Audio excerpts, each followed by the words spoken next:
저는 한 왕의 머리 위에 놓였던 왕관입니다. 수많은 세월이 흐르는 동안 저는 여러 왕의 무게를 견뎌왔지만 그 중에서도 유독 제 어깨를 짓누르던 기억 하나가 있습니다. 가장 가벼운 왕관이었을까요? 아니면 가장 무거운 왕관이었을까요?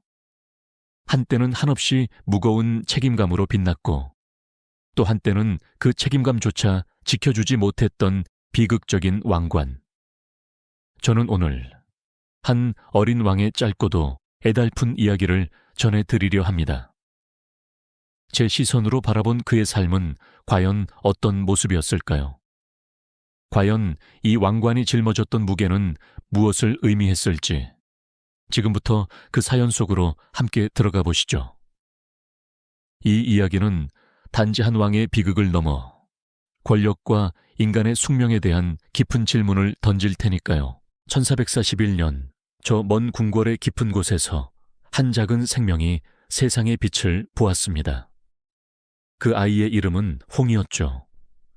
온 백성의 염원과 왕실의 기대가 한데 모여 그 어느 때보다 찬란한 희망으로 가득했던 순간이었습니다.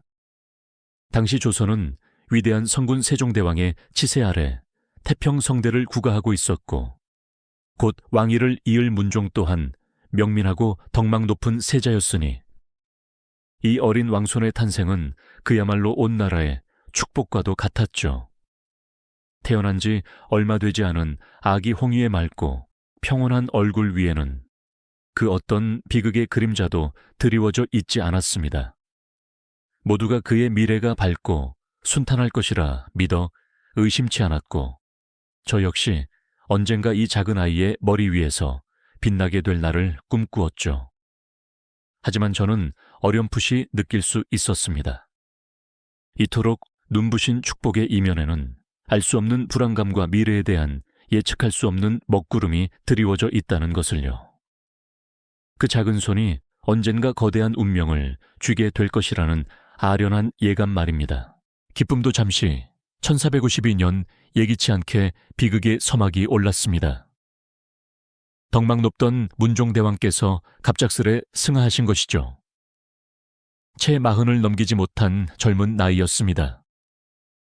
온 궁궐은 슬픔과 혼란 속에 잠겼고 백성들의 애통함은 하늘을 찔렀습니다. 그리고 그때 12살의 어린 소년 홍이가 왕위에 오르던 그 순간 저는 제 존재의 무게를 온몸으로 실감했습니다. 갓 태어났을 때 보았던 그 평온한 얼굴은 온데간데 없고 눈물을 그렁인 채 옥좌에 앉은 어린 임금의 모습은 너무나도 가련했습니다. 아직 세상의 풍파를 알지 못하는 소년에게 왕관의 물리적인 무게는 물론이거니와 그 왕관이 상징하는 거대한 책임감과 국정의 무게는 감당할 수 없을 만큼 버거웠을 겁니다. 저는 그의 작은 머리 위에서 흔들리며 그가 흘리는 뜨거운 눈물을 고스란히 느꼈죠. 신하들은 어린 왕을 부축하려 애썼지만 그들의 걱정스러운 눈빛 속에는 이미 다가올 불길한 그림자가 드리워져 있었습니다. 저는 그저 어린 왕의 눈물과 함께 조용히 그 자리에 놓여 있을 뿐이었습니다. 과연 이 어린 소년이 이 거대한 왕관의 무게를 지탱할 수 있을까요? 제 마음속에서는 깊은 연민과 함께 알 수 없는 두려움이 피어올랐습니다. 어쩌면 이 왕관은 그에게 너무나도 잔인한 짐이었을지도 모른다는 생각에 저는 그저 말없이 그의 슬픔을 지켜볼 수밖에 없었습니다. 하지만 제 연민이 차에 가시기도 전 그 불길한 기운은 현실이 되어 어린 임금을 덮쳤습니다. 때는 1453년 온 세상이 잠든 듯 고요하던 밤, 궁궐은 순식간에 아수라장으로 변하고 말았죠.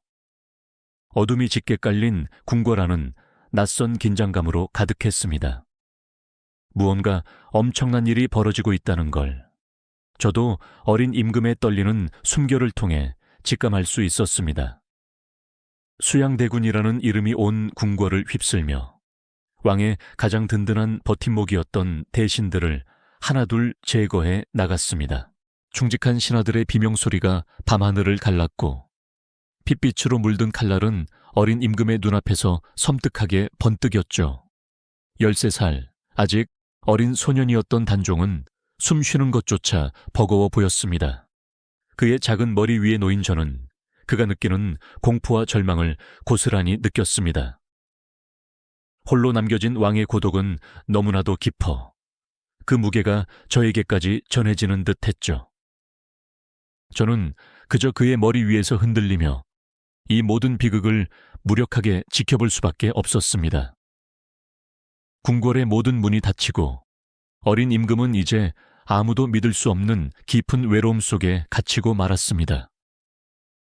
왕관의 무게는 이제 물리적인 것 이상으로 그를 짓누르는 고독과 공포의 상징이 되어버렸습니다. 그리고 이듬해 1155년이 되자 어린 임금에게 드리워진 그림자는 더욱 짙어졌습니다. 20살도 차에 되지 않은 15살의 어린 왕은 이제 더 이상 왕좌를 지킬 수 없게 되었죠. 저는 그날의 차가운 공기를 아직도 기억합니다. 근엄한 옥좌 앞에 선 단종의 모습은 너무나도 위태로워 보였습니다. 그의 손은 마치 겨울바람에 흔들리는 나뭇가지처럼 떨렸고 그 떨림은 저에게까지 생생하게 전해졌죠. 신하들의 재촉과 압박 속에서 그는 마침내 조용히 손을 들어 제 몸을 들어 올렸습니다. 왕관으로서의 제 존재는 그 순간 비로소 무의미해지는 듯 했습니다. 그의 손에서 벗어난 저는 차가운 옥좌 옆에 놓였습니다. 공허한 눈빛으로 저를 바라보던 단종의 모습은 마치 모든 것을 포기한 듯 했습니다. 그 순간 저는 어린 임금의 짧았던 왕의 시간이 얼마나 잔혹하게 끝났는지, 그리고 그에게 왕관이 얼마나 무거운 짐이었는지를 다시 한번 깨달았습니다. 왕의 상징이었던 제가 이제는 그저 쓸쓸한 장식품으로 전락한 것 같았습니다. 제가 그의 머리에 씌워진 채 느꼈던 그의 체념과 비통함은 제 존재의 의미를 송두리째 흔들어 놓는 듯 했죠. 저는 그저 차갑게 놓인 채 그의 슬픔을 함께할 수밖에 없었습니다. 왕관으로서 그를 지켜주지 못했다는 무력감과 죄책감이 저를 짓눌렀습니다. 15살 소년이 감당하기에는 너무나도 가혹한 운명이었죠. 그의 손길이 닿았던 마지막 순간의 그 차가운 떨림은 제 안에 영원히 새겨졌습니다. 이제 저는 더 이상 왕의 머리에 얹힌 왕관이 아니었습니다. 그저 지난 비극의 증인이자 쓸쓸한 유품이 되어버린 것이죠.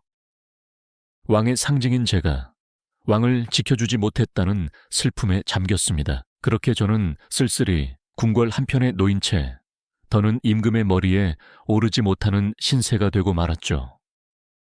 제 몸에 화려하게 새겨진 용 문양이 무색하게도 저는 이제 그저 차갑고 무거운 금속 덩어리로 전락한 듯 했습니다.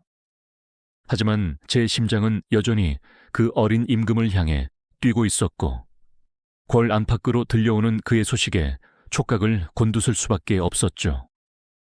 들려오는 이야기는 하나같이 비극의 전조처럼 무겁게 제 마음을 짓눌렀습니다. 선위 후 상왕으로 물러났던 그가 이제는 노상훈으로 강등되었다는 충격적인 소식이었습니다. 왕의 자리에서 강제로 물러나는 것도 모자라 그 존엄한 칭호마저 빼앗긴 채 초라한 이름으로 불리게 된 것이죠. 어린 임금에게는 너무나도 가혹하고 잔인한 운명이었음을 저는 직감했습니다. 제게 익숙했던 전하라는 존귀한 호칭 대신 노상군이라 불리는 그의 이름이 제 귀에는 날카로운 비수처럼 박히는 듯 했습니다. 궁궐은 더 이상 활기 넘치던 예전의 모습이 아니었습니다. 무거운 침묵과 알 수 없는 불안감이 짙게 드리워져 있었고 저는 그 속에서 홀로 어린 임금이 겪을 고난을 짐작하며 가슴을 졸였습니다. 그리고 얼마 지나지 않아 또 다른 충격적인 비보가 제 마음을 산산조각 내는 듯 했습니다. 그가 멀고 먼 영월 땅으로 험준한 산길을 넘어 유배를 떠났다는 이야기였죠. 한때 이 넓고 화려한 궁궐의 주인이었던 그가 이제는 낯선 타향에서 쓸쓸하고 고통스러운 유배 생활을 해야 한다는 사실이 믿기지 않았습니다. 화려했던 용상에 앉아 절을 쓰고 백성을 다스리던 어린 임금의 모습이 초라한 행사액으로 고난의 길을 걷는 상상과 겹쳐지며 제 마음은 한없이 무너져 내렸습니다.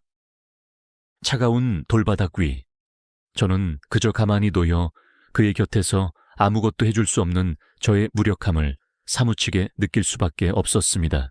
궁궐의 높은 담장 너머, 제가 알 수 없는 세상에서 어린 임금은 홀로 고통스러운 시간을 보내고 있을 테지요. 그의 유배 생활은 얼마나 외롭고 처절했을까요?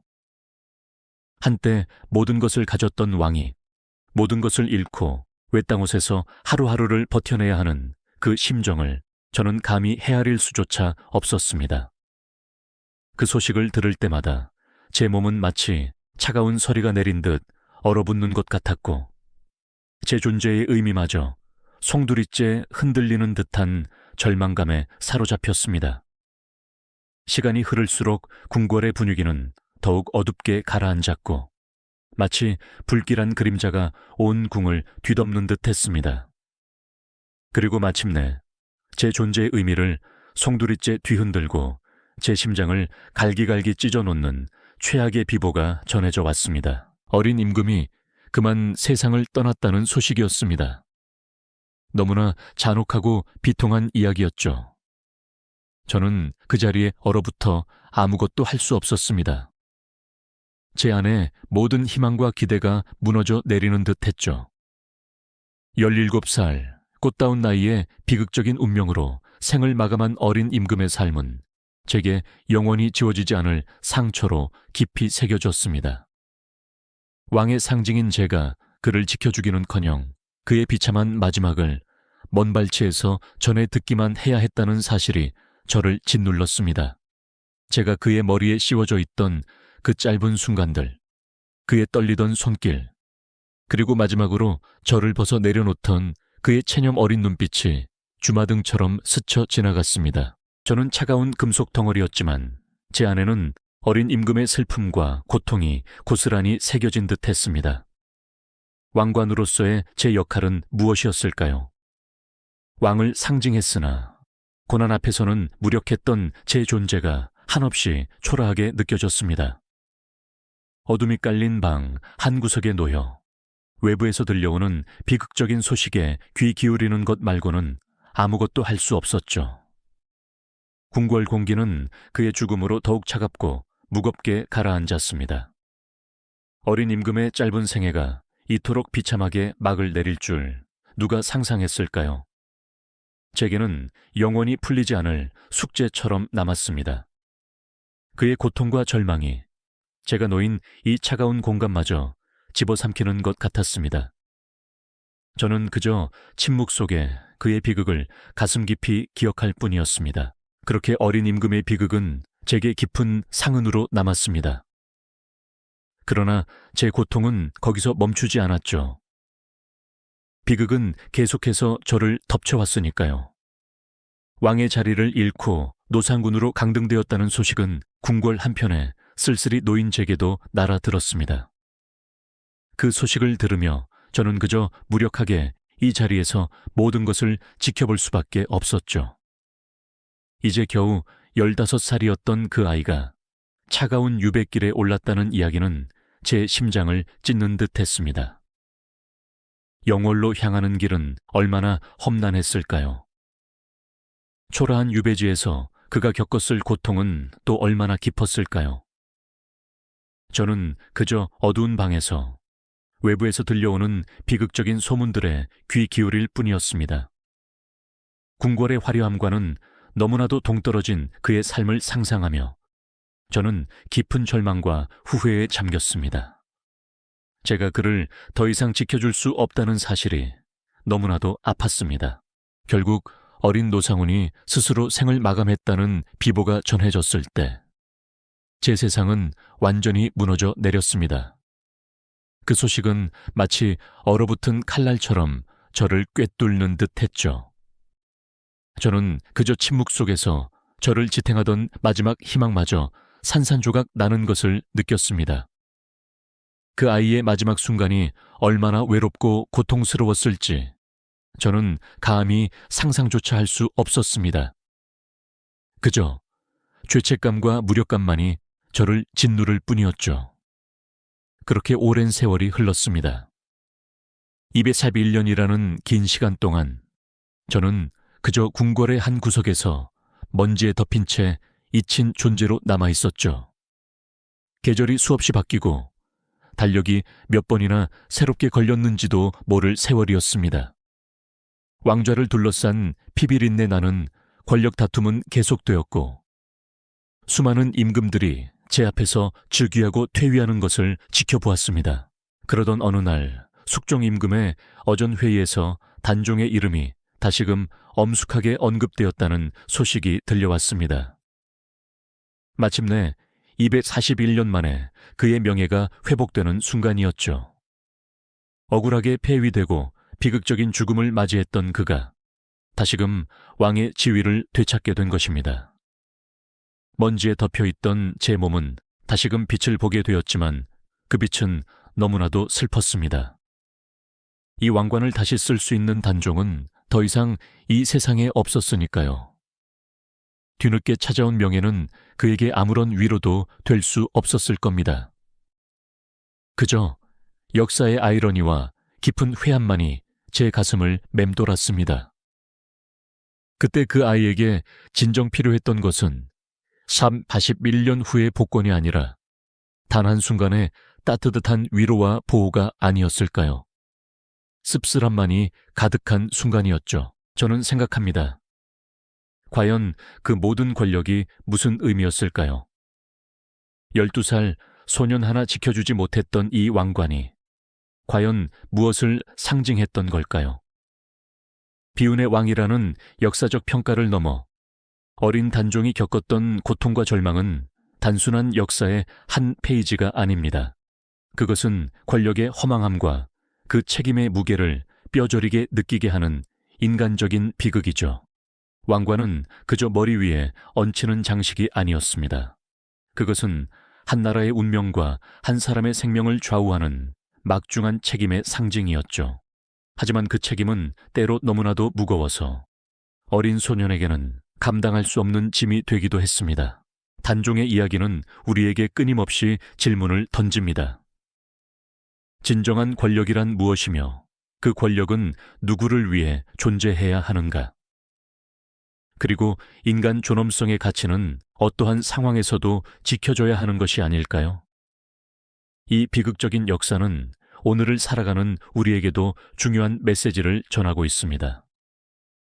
권력의 속성과 그 이면에 숨겨진 인간의 나약함, 그리고 언제든 반복될 수 있는 비극에 대한 경고로 말이죠. 사랑하는 단종이여, 부디 그곳에서는 평화롭게 영면하시기를 바랍니다. 이 왕관은 영원히 당신을 기억할 것입니다. 그리고 저는 끊임없이 되물을 겁니다. 진정으로 강한 왕관은 과연 어떤 무게를 지녀야 하는 것일까요? 이 영상이 도움이 되셨다면 좋아요와 구독 부탁드립니다.